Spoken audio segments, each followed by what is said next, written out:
You mentioned anyone who's been personally offended by what he said. Will he reach out to the Khan family personally?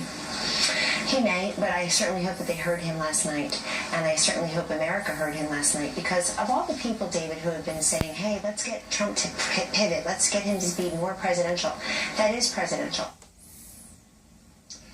Joining us now from New York, Amy Holmes, political analyst for Rasmussen Reports and a former anchor at The Blaze. In Washington, Heidi Przbela, senior political correspondent for USA Today. And here in Los Angeles, Leslie Marshall, radio host and Fox News contributor. Heidi, when Manafort stepped down in the wake of the big shakeup, you could see the spin evolve during the day. Talk about spin cycle. First it was, well, Manafort volunteered to do this. It was his idea. He brought in Kellyanne. He felt like he couldn't budge the candidate. And then other sources were heard from. Explain what happened. Howie, this just struck me as just another example of Trump being pressured to use what is really a conventional campaign tactic, and then by the end of the day saying, the heck with it. The dignified way for campaign managers, or anybody else really on a campaign, to leave is for everybody to agree it was voluntary. Trump issues this statement saying we accept his resignation, and then the media moves on. Maybe they write some background stories about people who were disgruntled.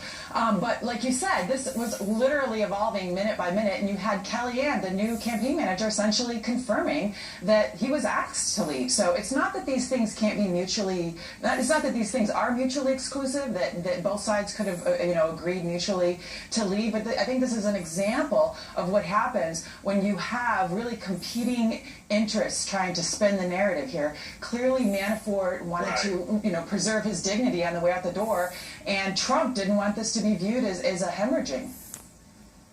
You could practically imagine the reporters scrambling to reach more sources, some pro-Manafort, some anti-Manafort, and get some approximation of the truth. So, Amy Holmes, it seems to me that when the shakeup happened, of course, it's a bombshell of a story for the campaign. The pundits immediately reacted by kind of being disdainful, saying it doesn't really matter because Trump is the problem. Was that a bit dismissive?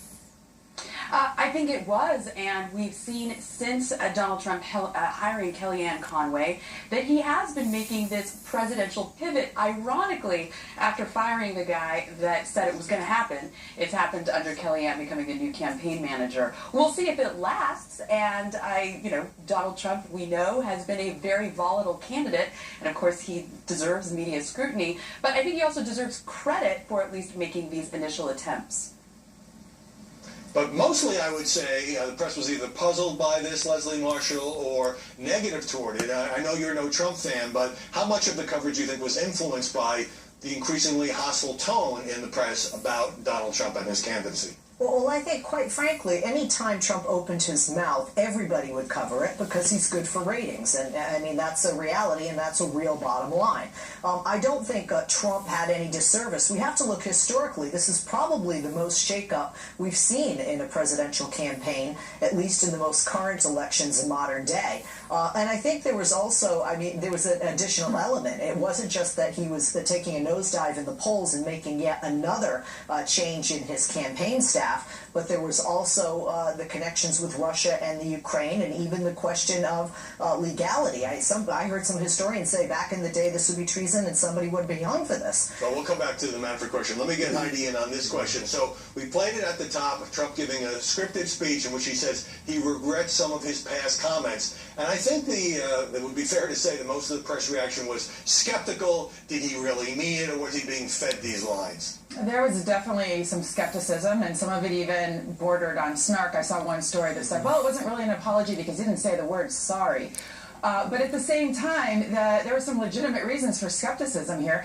Most of all, this is just not in character for Trump, because he's been asked along the way as he's made these controversial comments if he regrets them, and each time he said no. It also coincides almost perfectly with Kellyanne coming in as his new campaign manager, knowing that she wanted to give him, to soften up his image a bit. So you question whether that's coming legitimately from his heart or from her, from a campaign perspective. That said, he did say the words, and it was a pretty big deal. Right. Well, Kellyanne Conway said in one of her many interviews this week that Donald Trump went over the speech with a pen, and it wasn't her words. Of course, she's going to say that. Amy, what about the fact that the media, look, let's face it, the media were stunned because Trump never apologizes for anything, although he wasn't specific about which comments and to whom he might be expressing regret. Right, and Donald Trump himself has said that, you know, it's a part of his sort of life strategy to always hit back and always retaliate, never let a charge go unanswered. So for him to now be offering what seemed to be an apology, of course, was newsworthy and newsmaking. But for the press to immediately dismiss it and psychoanalyze Donald Trump, I don't think that that's fair either. And at Rasmussen Reports this week, we released a poll that found that 52% of likely voters think that the media, that Hillary Clinton has got the best media coverage so far in this campaign. So the related question here is, you know, we've been through these sort of mini pivots before where Trump gives a couple of scripted speeches, everyone says, okay, now he's a more disciplined candidate, and it doesn't last. So is the journalistic skepticism on this round justified? I think it is absolutely justified.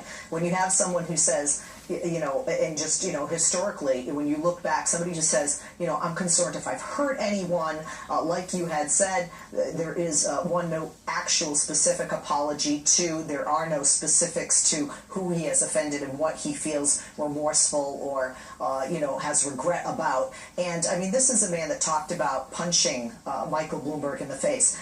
This is a man who cared about himself after the Orlando terrorist attacks and also felt that a man whose son died for this country was attacking him and then attacked the mother who was silent of that. You can certainly criticize Trump's response to the Khan family, which everybody thinks was a political mistake, but he was denounced by Kaiser Khan at the Democratic Convention. Let me move on and come back to this question about Paul Manafort, who lasted, I guess, about 4 months or so as the Trump campaign manager. The New York Times, Heidi, did this big piece. It was the first of several pieces about his ties as a guy who has been a lobbyist for years to Ukraine, and how ledgers were discovered that seemed to show $12 million in cash being earmarked for Paul Manafort. Manafort vehemently denied that he ever received any of that money. He denounced the New York Times. What'd you make of that story? It didn't prove that he got the payments. Was that story fair? Yeah, I took a good read over that story again, Howie, and here's my assessment. I think this is a good example where the narrative really kind of makes this story versus the specific facts in the story, because, you know, going into this,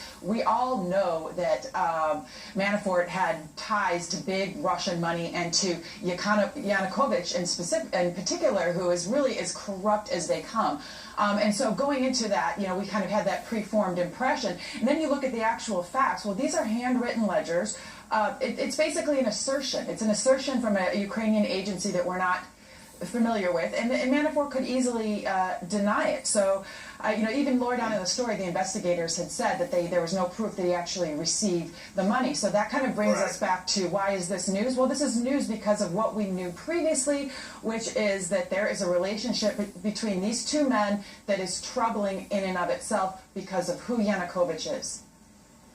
You know, a lot of people in the press jumped to the conclusion, Amy, that it was these stories about the Russian ties and the Ukrainian relationship that sunk Paul Manafort. I'm told by my sources that Donald Trump, while not happy about that distraction, was much more upset with the story we talked about last Sunday, which was big, leaky New York Times piece headlined, "Inside the Failed Mission to Tame Donald Trump's Tongue." His own advisor saying he's not coachable, and perhaps he concluded that Manafort's fingerprints fairly or unfairly were on that piece.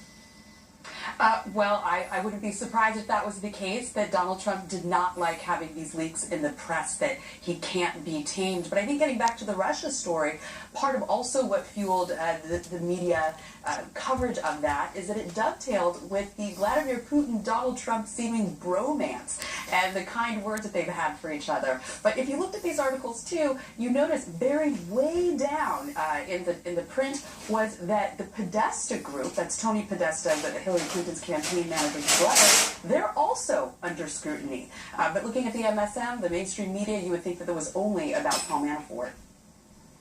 Right.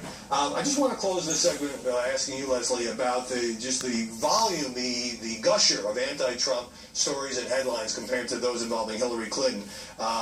Politico, regretful Trump pivots 107 days late. New York Times, and Trump's empire hazy ties, $650 million in debt. Also, GOP worries falling Trump tide will lower all boats. But then there's the Washington Post piece today on the front page with a comfortable lead. Clinton begins laying plans for her White House agenda, almost as if the race were over. Well, I said it before. I don't think it's right for any outlet not to be reporting all the facts. That's what a true journalist or journalistic source should do.